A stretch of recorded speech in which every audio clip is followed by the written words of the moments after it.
Hi everyone, Minus here from Pantheon Plus, and I'm excited to recap my experiences with Quazer Studio's upcoming MMORPG, Valar.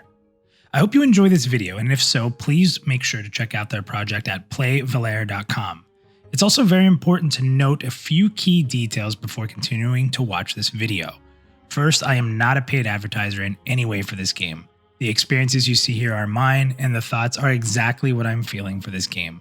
Second, the game is in pre-alpha form. The assets you see in the game are all pre-made assets, and the team is 2 developers looking to bring their vision to life. In the future, they will look to hire artists to further develop the world. And finally, third, as this is a true alpha, please know that there may be bugs or systems that will change drastically as the game continues on. Now with that said, let's talk Valar.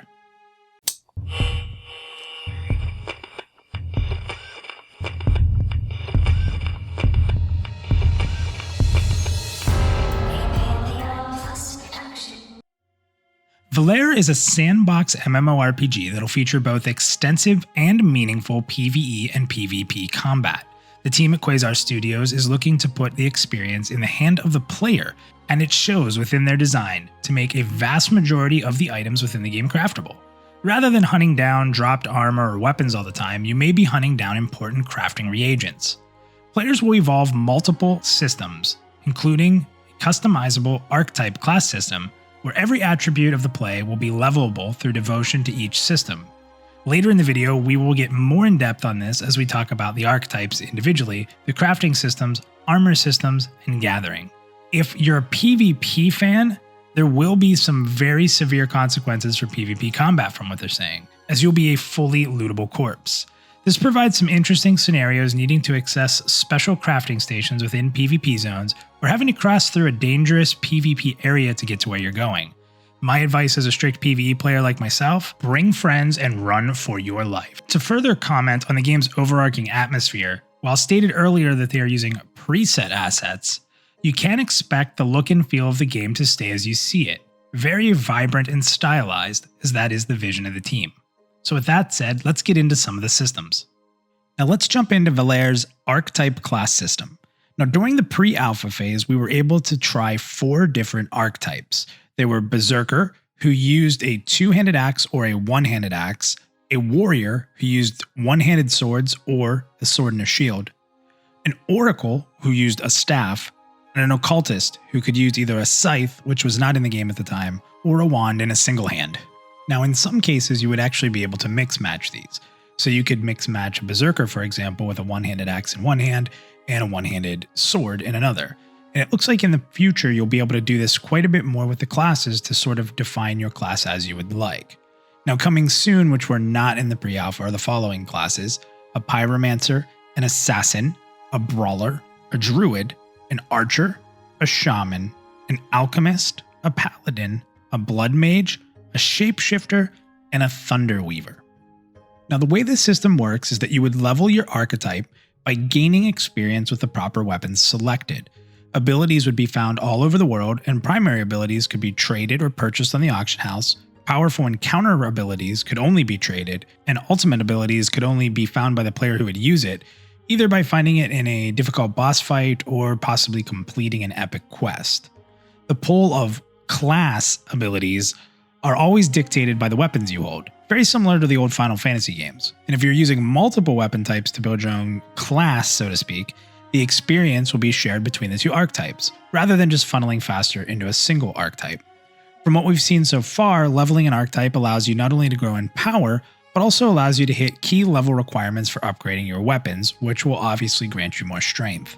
What I like about this system is that there's still meaning in the classes, which is important to me, but it gives you the ability to level multi-class and sort of build your own player type, which can help with you developing your own unique identity. Now let's get into the armor systems here briefly. First, there's heavy armor, which is plate made from collecting ore. This armor is typically high in defense. Next up is medium armor, and this is leather armor typically made from skinning. This has a balanced statistical output of defense and offense. Next is light armor, or cloth. Materials for this armor will typically be gathered through the herbalism skill, and this armor is higher damage with higher healing capabilities, however at the cost of reduced defense. Now, much like weapons or archetypes, armor will also level through its use. If you equip all of one type of armor, then you'll receive XP for each piece worn while gaining XP in the world. This will mean faster leveling, much like weapons. If you equip multiple pieces, it'll share between those types. So you'll actually have slower growth. So if you equip some heavy and some medium, you'll be leveling both armor types but at a slower rate. Just keep in mind, however, if you're wearing different types of gear, to progress them to the next level, you'll have to have their proficiency leveled in both in order to replace the pieces. Now, I've found that wearing one set of gear is very beneficial for player growth and often can award you with set bonuses, which have a high impact on the player growth overall. It was very fun to go from deer armor to stag armor and eventually to bear armor, which I was very close in completing before the alpha phase was finalized. It was really the reason to grind, and the set bonuses were really incredible for making you feel more powerful in the world against enemies that were otherwise extraordinarily difficult. So we talked briefly about the crafting system when we were talking about the armor systems and how to craft the different pieces or gather them. In the pre-alpha state that this game is in currently, we were able to see the following crafting and gathering systems in play: armor making, weapon making, necromancy, refining, trapping, mining, and herbalism. And in the future, we can also expect to see locksmithing, jewel crafting, and engineering added to the mix. The crafting system will be familiar for most people who have played an MMORPG. Typically, you will have to gather materials in the world, all of which will level independently, allowing you to gather stronger materials as your skill grows. However, when it comes to crafting, you can also improve not just your crafting skill, but also improve particular items. For example, if you're a weapon maker, you can actually make a particular weapon more than others, and you'll have the ability as a crafter to make a higher stat-filled weapon. Every crafting recipe will have a min-max stat possibility hidden within the item, and this will convince players not only to focus on crafting, but also maybe what they craft. As the game is very heavy into player-driven creation and a player-driven economy, crafting will be an unavoidable piece of the game, especially for players looking to become stronger and stronger. During the play sessions, I found myself spending a lot of time gathering and crafting, and it truly was an amazing carrot to gaining exponential power when hitting the right levels. There was also the difference in battling stags to battling bears. I remember attacking my first bear and then getting decimated, and that happened a lot when even I fought the first stag I encountered. However, as I leveled, crafted upgraded gear, and acquired more skills, the progression felt meaningful. And damn it felt good to take down that first bear. The last thing I'll say about crafting is that crafting stations across the world will play an integral part within the crafting system itself. You'll be able to visit different areas to progress your crafting, and at times even progress within the dangerous PvP areas. While I'm not sure how I feel about this, talking to the developer about the risk-reward accompanying the experience, and also the infamy that can be gained by the crafting community for launching all-out attacks on a crafter, could be interesting dynamics. I can definitely see the need at times, however, to take a party with you to approach these dangerous areas and to get your guild crafters sort of up and running. We were also able to see a necromancy area, which was interesting because it was hidden away from the towns, as in the story, the art of necromancy is something that must be done in secrecy, as it's sort of looked down upon from the civilizations within Valar. It was actually really cool to find this area within an undead area, and it was a really neat effects all around it, kind of showed you this was a special crafting area. So that was a nice little touch that we saw. So with everything we talked about out of the way, it kind of comes down to the biggest thing, and that's playing the game.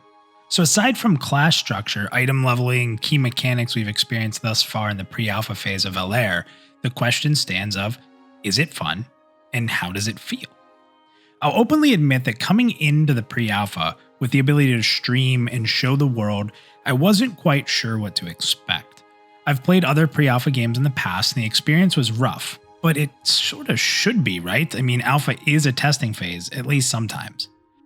That said, at times I didn't feel great about showing games off in this state because if it was a bad experience, I feel like some viewers would disregard the fact that it was in testing and kind of look at the game in a poor light.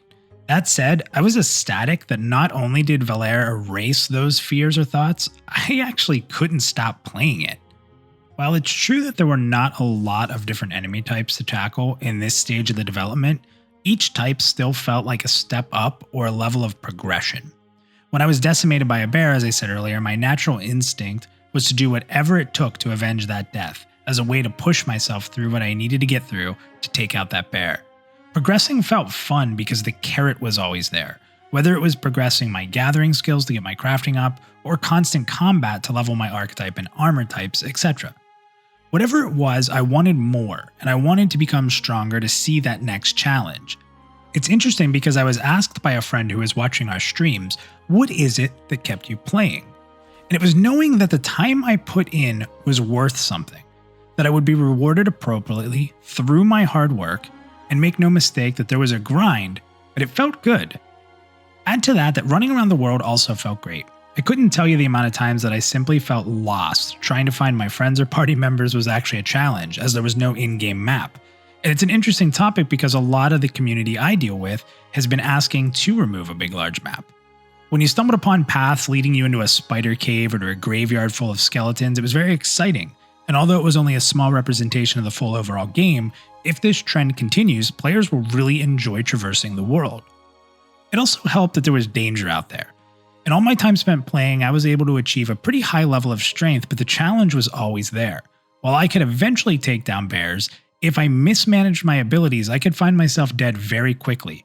In soloing, I found that I had a very noticeable downtime as a strict DPS class, where I would have to wait, heal up, and plan my attacks very cautiously. When spending times in groups, it felt great, but still challenging. For a while, I grouped up with a tank, and we had little less downtime, probably actually about 75% less downtime, but we could swap sort of taking damage, but we'd still have downtime to heal back up, and we would sort of push the pulling responsibilities back and forth. However, when I partnered with a healer, we were killing machines. In my time playing, I strictly played the Berserker class, and I have to say I loved the early abilities they had in place, and how well they comboed with one another. After playing for a while, I found a really nice combo that could deal massive damage, and at times even pull aggro. Oops. But I basically would build up my resources, in my case pain, and then apply damage over time. Would then use another ability to consume that damage over time for a larger, more impactful damage, and then with the limited time having this large damage up, I could pop a haste buff, which would increase my attack speed quicker. From there, I would spam my basic attack until it got stronger and stronger because of my pain total going up. It would ultimately make it so I was dealing massive damage with a massive tick. What impressed me so much is how natural this combo felt and how impactful pulling it off in the correct order was. There was just such a massive difference when even just one of my abilities, like haste for example, was on cooldown. When you had everything and it went well, it really felt like going berserk. It was a neat attribute of the Berserker class too, and we can probably see this in a lot of the other archetypes, but as a Berserker, as I gained more pain, which was a resource I spent, if I pulled it, I did more basic damage with my attacks, but at the same time I actually received less healing. So there was an interesting dynamic to going berserk. You weren't going to get as much heals, but man, were you going to put out damage. And when my health was lower, I actually dealt even more damage. So there's an interesting dynamic to how that archetype was built. It was also neat that I had different Berserker abilities when going one-handed versus two-handed, and I really only played a two-handed Berserker in most of my testing. Aside from small groups, I was also very fortunate to experience 2 different world bosses with the Valar community, and Dr. Greenspoon himself, as we tackled a named spider about 8 times until we got it down, and then experienced a much more difficult mammoth boss in a large open area. It was a blast to fight through these encounters for chances at rare drops with the community, and since we really didn't know what we were going to experience, we were all tossing ideas out there on how to get around like the certain mechanics and abilities that would come up. It felt really great, and doing it with a party of 8 was incredible, and we could have even gotten 2 more in the group as groups go up to 10 in this current state. So going back to the original question of was it fun and what kept me playing? Danger, meaningful progression, fun learning my class, and great group experiences. Honestly, that's some of the best key takeaways I can give you from my small time playing the pre-alpha testing phase of Valar, and if that continues, I'll be first in line to jump in on opening day and start my journey. So while that was my experience in the pre-alpha, the important question past that is, well, what's to come? The developer Dr. Greenspoon is hoping we'll see monthly pre-alpha testing phases, bearing any major issues or setbacks which can be common in game development. I will also note that he is very heavily involved in the testing phase and is constantly working hard to deliver on bug reports and feedback. During the testing phase alone, he patched in multiple fixes and changes to help the community better experience the game. This level of commitment and speed to the project is something that anyone following a game can really appreciate, and it really paints a great future for what's to come. So here's a couple bullet points. We're going to see more archetypes as mentioned and more crafting recipes. We're going to see more enemy types, world bosses, dungeons, and overall depth to the living and breathing world around you. We've actually already seen quite a bit of progress in the area we were spending time in during the pre-alpha, creating more topography and points of interest to help travelers who are feeling lost. Instance to non-instance combo of zones and dungeons are some things we will see, and there'll be a system for mounts in which players actually have to tame wild animals in order to gain them as mounts. Player housing, guild housing, both non-instance will be in future iterations of the game and the ability to build. And a couple key things that they've mentioned that people may be interested in is they are still looking at a payment model. Nothing is set in stone, but their original desire was to have a box plus sub pricing. And then as far as one more thing that I think a lot of people think about when they look at indie MMORPGs or smaller games, and that is microtransactions. And I wanted to finish up this little piece of this on what's to come by reading you a quote directly from the developer. So the question was, will microtransactions be in the game? And this was his direct quote. As an MMORPG player, I hate any type of cash shop. I saw it too much in the past and it ruined a lot of games. This said, the community already showed a lot of interest for a cosmetic cash shop. So for a quick answer, if the demand is here, we might have some kind of limited time edition game cosmetics, only cosmetics, for your buildings, territories, mounts, and so on.